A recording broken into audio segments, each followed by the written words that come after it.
नमस्कार दोस्तों, स्वागत है आपका आज के मुख्य समाचार में, जिसमें सबसे पहली और बड़ी खबर में आपको बताएंगे कि हरियाणा में किसानों ने भाजपा सांसद का घेराव किया, कार के शीशे को कर दिया क्षतिग्रस्त। जी हां दोस्तों, भाजपा के सांसद को हरियाणा में किसानों ने घेर लिया। दूसरी बड़ी खबर में जिक्र होगा कि ममता बनर्जी का बड़ा आरोप, केंद्रीय सुरक्षा बल डरा धमकाकर भाजपा के लिए वोट करने को कह रहे हैं, चुनाव आयोग ने मूंद ली हैं अपनी आंखें। ये बड़ा आरोप लगाया है ममता बनर्जी ने। और तीसरी बड़ी खबर में आपको बताएंगे कि कोरोना को लेकर महाराष्ट्र, पंजाब, गुजरात, यूपी, तमिलनाडु और दिल्ली समेत कई राज्यों के स्कूल बंद। सब कुछ आपको बताएंगे दोस्तों, लेकिन उससे पहले अगर आपको भी ऐसा लगता है कि किसान आंदोलन से भाजपा को बड़ा नुकसान होने वाला है, तो आप अभी इस वीडियो को लाइक कीजिए और इस लाल बटन को दबा के इस चैनल को फ्री में सब्सक्राइब करके घंटी बजाकर कमेंट में लिखिए जय हिंद। दोस्तों रुक करते हैं तमाम बड़ी खबरों की तरफ। हरियाणा में किसानों ने भाजपा सांसद का घेराव किया, कार के शीशे को क्षतिग्रस्त किया। जी हां दोस्तों, हरियाणा में प्रदर्शनकारी किसानों ने मंगलवार को सत्तारूढ़ भाजपा के एक सांसद का घेराव किया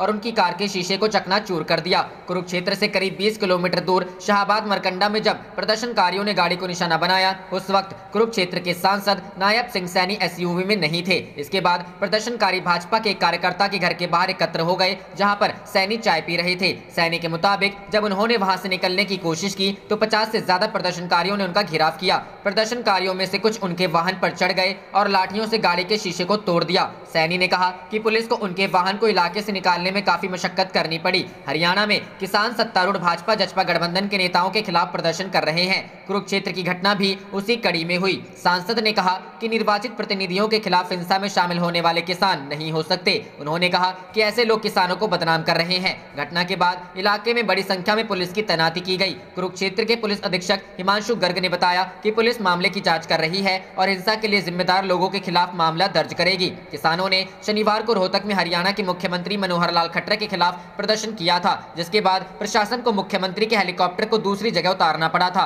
किसानों ने पिछले सप्ताह हिसार हवाई अड्डे के बाहर उप मुख्यमंत्री दुष्यंत चौटाला के खिलाफ प्रदर्शन किया था। किसान नेताओं ने कहा है कि वे भाजपा और उसके सहयोगी दलों के नेताओं का शांतिपूर्ण तरीके से सामाजिक बहिष्कार करना जारी रखेंगे। किसान केंद्र के 3 कृषि कानूनों को रद्द करने की मांग कर रहे हैं। रुख करते हैं अगली खबर की तरफ। ममता बनर्जी का बड़ा आरोप, केंद्रीय सुरक्षा बल डरा धमकाकर बीजेपी के लिए वोट करने को कह रहे, चुनाव आयोग ने मूंदी आंखें। जी हां दोस्तों, पश्चिम बंगाल की सीएम और टीएमसी प्रमुख ममता बनर्जी ने आरोप लगाया है कि चुनाव बंदोबस्त में लगे केंद्रीय सुरक्षा बलों का दुरुपयोग किया जा रहा है। वोटरों को डरा धमकाकर एक पार्टी विशेष के लिए वोट करने को कहा जा रहा है। ममता ने चुनाव आयोग पर भी अनदेखी करने का आरोप लगाया। पश्चिम बंगाल में 31 सीटों के लिए तीसरे चरण का मतदान हो रहा है। ममता बनर्जी ने एक ट्वीट करते हुए कहा है, केंद्रीय बलों का व्यापक दुरुपयोग बेरोक-टोक जारी है। इस मुद्दे को बार-बार उठाने के बावजूद चुनाव आयोग मूक दर्शक बना हुआ है। कई जगह सुरक्षा बल खुलेआम टीएमसी को वोटरों को डरा धमकाकर और प्रभावित करके उन्हें एक पार्टी के पक्ष में वोट डालने को कह रहे हैं। इससे पहले ममता ने अपने वोटरों से अपील करते हुए कहा था, मैं बंगाल की मां माटी मानुष से अपील करती हूं कि वे वोट करने के अपने लोकतांत्रिक अधिकार का प्रयोग करें। आज के दिन बड़ी संख्या में निकलकर वोट डालें। पश्चिम बंगाल की आरामबाग सीट से तृणमूल कांग्रेस की प्रत्याशी सुजाता मंडल ने इलेक्ट्रॉनिक वोटिंग मशीन में गड़बड़ी के साथ ही अपने कार्यकर्ताओं की पिटाई का आरोप लगाया है। टीएमसी कैंडिडेट सुजाता ने कहा, 45 नंबर बूथ पर लोग तृणमूल के लिए बटन दबा रहे हैं, लेकिन वोट बीजेपी को चला जा रहा है। अरांडी में तृणमूल कांग्रेस कार्यकर्ताओं की पिटाई हो रही है। केंद्रीय सुरक्षा बल चुप है, वे लोगों को बीजेपी के वोट देने के लिए कह रहे हैं। रुख करते हैं अगली खबर की तरफ। कोविड लहर, महाराष्ट्र, पंजाब, गुजरात, यूपी, तमिलनाडु और दिल्ली समेत कई राज्यों में स्कूल बंद, जाने सब कुछ। जी हां दोस्तों, महाराष्ट्र, पंजाब और दिल्ली समेत कई राज्यों और केंद्र शासित प्रदेशों में कोविड-19 के बढ़ते मामलों के मद्देनजर विद्यालयों को बंद करने की घोषणाएं हुई हैं या कक्षाओं को आगे स्थिति की समीक्षा तक बंद कर दिया गया है। दिल्ली, गुजरात, तमिलनाडु जैसे कुछ राज्यों और केंद्र शासित प्रदेशों ने अनिश्चित काल के लिए विद्यालयों को बंद करने की घोषणा की है, जबकि उत्तर प्रदेश, राजस्थान, बिहार, पंजाब समेत कई अन्य राज्यों ने कुछ अवधि के लिए कक्षाओं को निलंबित किया है। विद्यालयों को स्थिति के मद्देनजर ऑनलाइन कक्षाएं आयोजित करने के निर्देश दिए गए हैं। सभी राज्यों और केंद्र शासित प्रदेशों के साथ कैबिनेट सचिव की बैठक में केंद्रीय स्वास्थ्य मंत्रालय द्वारा पेश किए गए दस्तावेजों में बताया गया कि 31 मार्च तक पिछले 2 सप्ताह में सर्वाधिक दैनिक मामलों और संक्रमण से मरने वाले मरीजों की संख्या के लिहाज से महाराष्ट्र और पंजाब सबसे ज्यादा प्रभावित राज्य हैं। दिल्ली सरकार ने पिछले सप्ताह घोषणा की थी कि अगले आदेश तक नए शैक्षणिक सत्र में किसी भी विद्यार्थी को विद्यालय नहीं बुलाया जाएगा। दिल्ली के स्वास्थ्य विभाग ने बताया कि राष्ट्रीय राजधानी में कोविड-19 के 4033 नए मामले सामने आए हैं, जो कि इस साल का सबसे ज्यादा आंकड़ा है। यह संक्रमण दर बढ़कर 4.64% हो गया। बॉक्स कहां कैसी व्यवस्था। जम्मू कश्मीर केंद्र शासित प्रदेश में प्रशासन ने 5 अप्रैल से अगले 2 सप्ताह के लिए 9वीं कक्षा तक के विद्यार्थियों के लिए विद्यालय बंद करने की घोषणा की। पुडुचेरी केंद्र शासित प्रदेश में भी सभी विद्यालयों को 22 मार्च से ही बंद करने के आदेश दिए गए थे। उत्तर प्रदेश राज्य सरकार ने 8वीं कक्षा तक के विद्यार्थियों के लिए 11 अप्रैल तक विद्यालय बंद करने की घोषणा की। इससे पहले राज्य सरकार ने 31 मार्च तक सभी विद्यालयों को बंद करने की घोषणा की थी। महाराष्ट्र राज्य में सिर्फ 10वीं और 12वीं की कक्षा तथा महाराष्ट्र लोक सेवा आयोग परीक्षा की तैयारी कर रहे उम्मीदवारों को नियमित शैक्षणिक गतिविधियों की अनुमति दी गई है। महाराष्ट्र में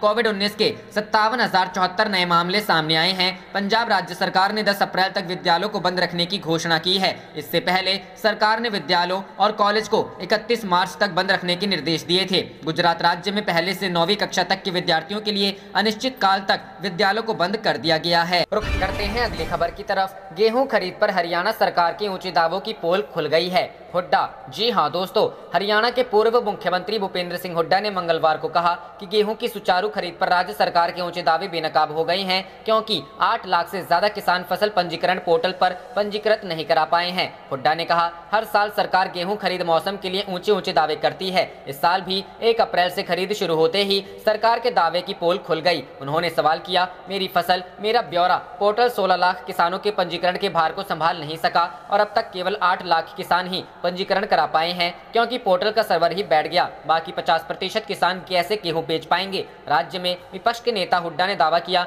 कि किसान के प्रति सरकार का रुख पूरी तरह नकारात्मक है, क्योंकि पंजीकरण, फसल में नमी आदि के बहाने गेहूं की खरीद में देरी की जा रही है। हुड्डा ने कहा कि ऐसा इसलिए हो रहा है क्योंकि किसानों ने केंद्र में भाजपा नेतृत्व वाली सरकार के तीनों कृषि कानूनों का विरोध किया। उन्होंने संवाददाताओं से कहा, अकेले हरियाणा में ही बीमा कंपनियों ने पिछले 3 वर्षों में फसल बीमा के 1,96,795 दावों को खारिज कर दिया। रुख करते हैं अगली खबर की तरफ। बंगाल चुनाव 2021 फेज 3 वोटिंग। 3 जिलों की 31 सीटों पर करीब 80% मतदान। चौथे चरण की वोटिंग 10 अप्रैल को। जी हां दोस्तों, तीसरे चरण की वोटिंग। पश्चिम बंगाल विधानसभा चुनाव के तीसरे चरण में आज करीब 80% लोगों ने अपने मताधिकार का इस्तेमाल किया। मंगलवार को 3 जिलों की 31 विधानसभा सीट के 205 उम्मीदवारों की किस्मत मतदाताओं ने इलेक्ट्रॉनिक वोटिंग मशीन में लॉक कर दी। इसके साथ ही राज्य की 91 विधानसभा सीटों का चुनाव समाप्त हो गया। अब 5 चरणों में 203 सीटों के लिए मतदान बाकी है। चौथे चरण की वोटिंग 10 अप्रैल को, 5वें चरण की वोटिंग 17 अप्रैल को, 6वें चरण की वोटिंग 22 अप्रैल को, 7वें चरण की वोटिंग 26 अप्रैल को और 8वें एवं अंतिम चरण की वोटिंग 29 अप्रैल को होगी।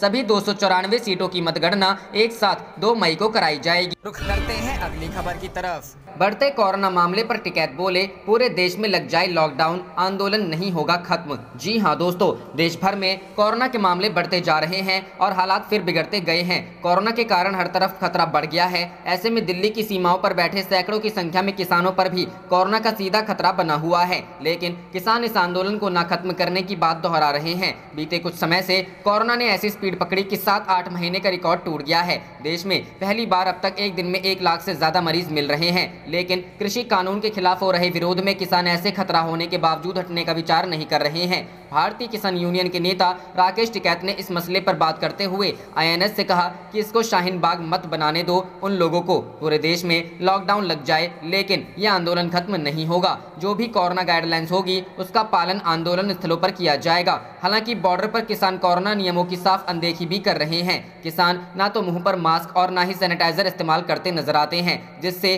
कोरोना का खतरा किसानों पर ज्यादा बढ़ जाता है। दिल्ली सरकार द्वारा जारी बुलेटिन के अनुसार राष्ट्रीय राजधानी में सोमवार को 3,548 नए मामले दर्ज होने के बाद कुल मामले 6,79,962 हो गए हैं। वहीं पॉजिटिविटी रेट 5.54% है। यह लगातार चौथा दिन है कि जब दिल्ली में 3,500 से ज्यादा मामले दर्ज हुए हैं। इससे पहले रविवार को यहां 4,033 नए मामले दर्ज किए गए थे, जो कि साल 2021 का सबसे बड़ा दैनिक आंकड़ा था। वहीं 3 अप्रैल को 3,567 और 2 अप्रैल को 3,594 मामले सामने आए थे। दूसरी ओर सरकार और किसान संगठनों के बीच 11 दौर की वार्ता हो चुकी है, लेकिन अभी तक कोई नतीजा नहीं निकल सका है। दूसरी ओर फिर से बातचीत शुरू हो, इसके लिए किसान और सरकार दोनों तैयार है, लेकिन अभी तक बातचीत की टेबल पर नहीं आ पाए हैं। दरअसल 3 नए अधिनियमित खेत कानूनों के खिलाफ किसान 26 नवंबर से राष्ट्रीय राजधानी की विभिन्न सीमाओं पर विरोध प्रदर्शन कर रहे हैं। किसान उत्पाद व्यापार और वाणिज्य संवर्धन और सुविधा अधिनियम 2020, मूल्य आश्वासन और कृषि सेवा अधिनियम 2020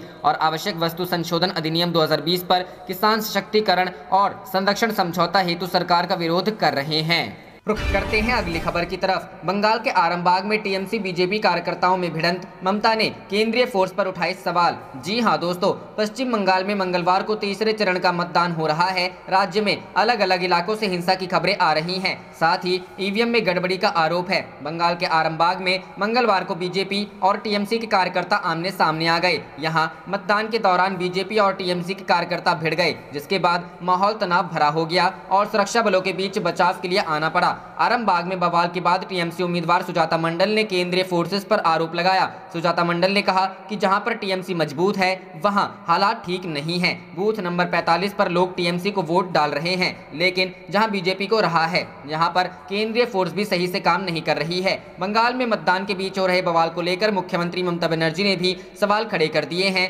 ममता बनर्जी ने आरोप लगाया कि बंगाल में केंद्रीय फोर्स का गलत इस्तेमाल हो रहा है। चुनाव आयोग के सामने हमने कई बार मसले को उठाया है, लेकिन कोई एक्शन नहीं लिया गया है। केंद्रीय फोर्स कई जगह टीएमसी के कार्यकर्ताओं को रोक रहे हैं और वोटरों को एक पार्टी को वोट डालने के लिए कह रहे हैं। आपको बता दें कि बंगाल में आज 31 सीटों पर वोट डाले जा रहे हैं। सुबह से ही टीएमसी और बीजेपी की ओर से एक दूसरे पर आरोप लगाए जा रहे हैं। टीएमसी ने बंगाल की कई विधानसभाओं में पोलिंग बूथ पर गड़बड़ी होने का आरोप लगाया है। साथ ही बीजेपी की ओर से टीएमसी पर कार्यकर्ताओं को धमकाने का आरोप लगाया गया है। रुख करते हैं अगली खबर की तरफ। ममता बनर्जी का बड़ा आरोप, केंद्रीय सुरक्षा बल डरा धमकाकर बीजेपी के लिए वोट करने को कह रहे, चुनाव आयोग ने मूंदी आंखें। जी हां दोस्तों, पश्चिम बंगाल की सीएम और टीएमसी प्रमुख ममता बनर्जी ने आरोप लगाया है कि चुनाव बंदोबस्त में लगे केंद्रीय सुरक्षा बलों का दुरुपयोग किया जा रहा है। वोटरों को डरा धमकाकर एक पार्टी विशेष के लिए वोट करने को कहा जा रहा है। ममता ने चुनाव आयोग पर भी अनदेखी करने का आरोप लगाया। पश्चिम बंगाल में 31 सीटों के लिए तीसरे चरण का मतदान हो रहा है। ममता बनर्जी ने एक ट्वीट करते हुए कहा है, केंद्रीय बलों का व्यापक दुरुपयोग बेरोक टोक जारी है। इस मुद्दे को बार बार उठाने के बावजूद चुनाव आयोग मूक दर्शक बना हुआ है। कई जगह सुरक्षा बल खुलेआम टीएमसी को वोटरों को डरा धमकाकर और प्रभावित करके उन्हें एक पार्टी के पक्ष में वोट डालने को कह रहे हैं। इससे पहले ममता ने अपने वोटरों से अपील करते हुए कहा था, मैं बंगाल की मां माटी मानुष से अपील करती हूं कि वो वोट करने के अपने लोकतांत्रिक अधिकार का प्रयोग करें। आज के दिन बड़ी संख्या में निकलकर वोट डालें। पश्चिम बंगाल की आरामबाग सीट से तृणमूल कांग्रेस की प्रत्याशी सुजाता मंडल ने इलेक्ट्रॉनिक वोटिंग मशीन में गड़बड़ी के साथ ही अपने कार्यकर्ताओं की पिटाई का आरोप लगाया है। टीएमसी कैंडिडेट सुजाता ने कहा, 45 नंबर बूथ लिए बटन दबा रहे हैं, लेकिन वोट बीजेपी को चला जा रहा है। अरांडी में तृणमूल कांग्रेस कार्यकर्ताओं की पिटाई हो रही है। केंद्रीय सुरक्षा बल चुप है, वे लोगों को बीजेपी को वोट देने के लिए कह रहे हैं।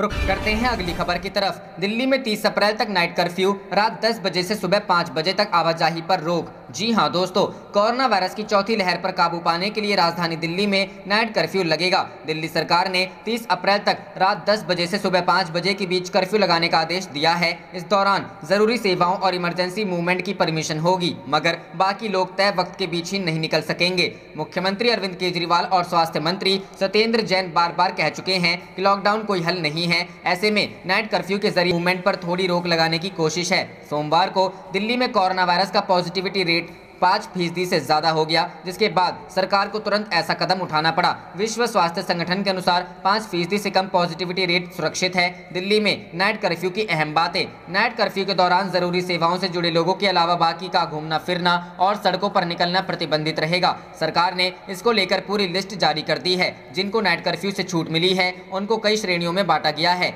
अधिकारियों को आई कार्ड दिखाना होगा, वहीं ऐसी श्रेणी में बनाई गई है जिनमें लोगों को ई पास लेने होंगे। इंटरेस्टेड और इंट्रास्टेड मूवमेंट ट्रांसपोर्टेशन पर रोक नहीं होगी। इसके लिए अलग से मंजूरी या ई पास की जरूरत नहीं होगी। नाइट कर्फ्यू तुरंत प्रभाव से लागू हो गया है और 30 अप्रैल तक नाइट कर्फ्यू लगा रहेगा। मुख्य सचिव की ओर से जारी आदेश में कहा गया है कि दिल्ली के लोगों की सुरक्षा को लेकर यह कदम उठाया गया है, क्योंकि दिल्ली में कोरोना के मामलों में काफी उछाल आया है। रुख करते हैं अगली खबर की तरफ। वेस्ट बंगाल इलेक्शन 2021, अखिलेश यादव का बड़ा बयान, बोले एक अकेली लड़ जाएगी, जीतेगी और बढ़ जाएगी। जी हां दोस्तों, पश्चिम बंगाल में आज तीसरे दौर का मतदान चल रहा है, जबकि इस बार चुनाव में भारतीय जनता पार्टी और टीएमसी के बीच जोरदार घमासान है। यही नहीं, इस बार समाजवादी पार्टी के राष्ट्रीय अध्यक्ष और यूपी के पूर्व मुख्यमंत्री अखिलेश यादव ने भी भाजपा के खिलाफ टीएमसी को अपना समर्थन दे रखा है और वह लगातार ममता बनर्जी के जीतने का दावा कर रहे हैं। इस बीच सपा प्रमुख ने पार्टी की राज्यसभा सांसद जया बच्चन का फोटो ट्वीट करते हुए एक बार फिर टीएमसी के पक्ष में बयान दिया है।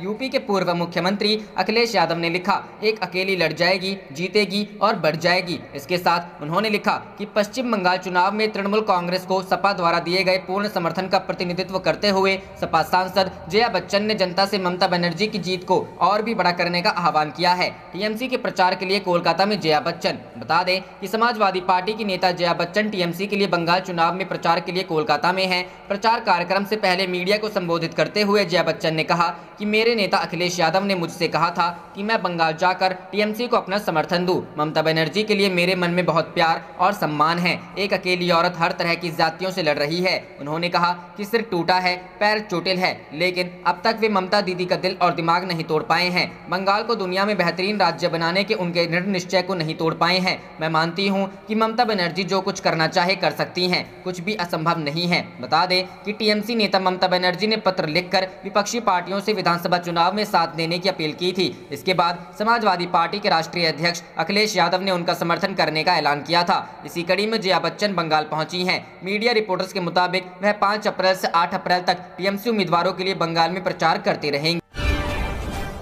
गुजरात में टिकैत की हुंकार, गांधीनगर के घेराव का वक्त आया, जरूरत पड़ी तो किसान ट्रैक्टर से तोड़ेंगे बैरिकेड्स। जी हां दोस्तों, पिछले 4 महीने से भी अधिक समय से देश भर के किसान दिल्ली की सीमाओं पर धरना दे रहे हैं। किसान संगठनों और केंद्र सरकार के बीच गतिरोध जारी है। किसान नेता अब दिल्ली की सीमाओं के अलावा देश के अन्य हिस्सों में भी वहां पंचायत कर रहे हैं। किसान नेता राकेश टिकैत प्रधानमंत्री मोदी के गृह राज्य गुजरात के 2 दिवसीय दौरे पर हैं। अपने गुजरात दौरे पर किसान नेता राकेश टिकैत ने कहा कि अब गुजरात में प्रदर्शन करने का समय आ गया है। अगर जरूरत पड़ी तो किसान यहां के बैरिकेड्स भी तोड़ देंगे। गुजरात में किसान नेता राकेश टिकैत ने कहा कि यहां के किसान अपने आंदोलन में ट्रैक्टर लेकर आएंगे। साथ ही उन्होंने कहा कि गांधीनगर का घेराव करने और सड़कों को बंद करने का वक्त आ चुका है। यदि इस दौरान हमें बैरिकेड्स तोड़ने की भी जरूरत पड़े तो हम उसे तोड़ देंगे। अपने 2 दिवसीय गुजरात दौरे पर किसान नेता राकेश टिकैत गुजरात के पूर्व मुख्यमंत्री शंकर सिंह वाघेला के साथ साबरमती आश्रम भी गए, जहां उन्होंने महात्मा गांधी को श्रद्धांजलि भी दी। अपने गुजरात दौरे पर राकेश टिकैत ने कहा कि यहाँ के किसान सरकार की प्रणाली से खुश नहीं हैं। साथ ही टिकैत ने कहा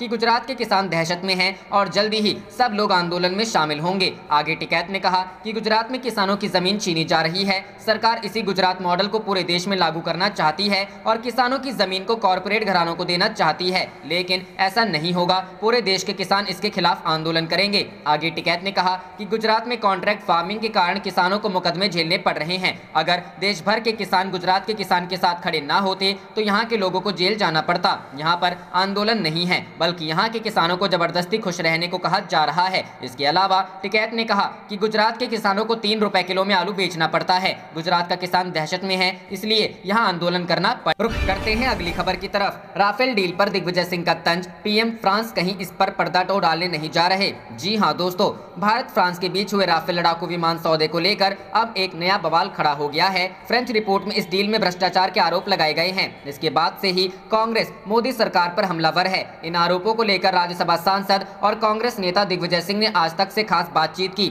उन्होंने कहा कि ये जो नया खुलासा हुआ है उससे साफ है कि राफेल डील में हेराफेरी हुई है। दिग्विजय सिंह ने कहा प्रधानमंत्री हेराफेरी में सीधे तौर पर शामिल हैं, क्योंकि राफेल डील में सारी प्रक्रिया को ताक पर रखा गया है। रक्षा मंत्री को भी इसकी खबर नहीं थी। उन्होंने इस मामले में जेपीसी जांच की मांग की है। उन्होंने ये भी कहा कि प्रधानमंत्री अब फ्रांस जाने वाले हैं, कहीं इस मामले पर पर्दा रखने के लिए तो नहीं जा रहे। रणदीप सुरजेवाला ने भी आरोप लगाए। कांग्रेस प्रवक्ता रणदीप सुरजेवाला ने सोमवार को प्रेस कॉन्फ्रेंस कर कहा इस पूरे लेन देन को गिफ्ट टू क्लाइंट्स की संज्ञा दी गई। अगर ये मॉडल बनाने के पैसे थे तो इसे गिफ्ट टू क्लाइंट्स क्यों कहा गया? क्या ये छिपे हुए ट्रांजैक्शन का हिस्सा था? ये पैसे जिस कंपनी को दिए गए वो मॉडल बनाती ही नहीं है। उन्होंने कहा 60,000 करोड़ रुपए के राफेल रक्षा सौदे से जुड़े मामले में सच्चाई सामने आ गई है। ये हम नहीं, फ्रांस की एक एजेंसी ने खुलासा किया है। उन्होंने कहा कि जब 2 सरकारों के बीच रक्षा समझौता हो रहा है तो कैसे किसी बिचौलिए को इसमें शामिल किया जा सकता है।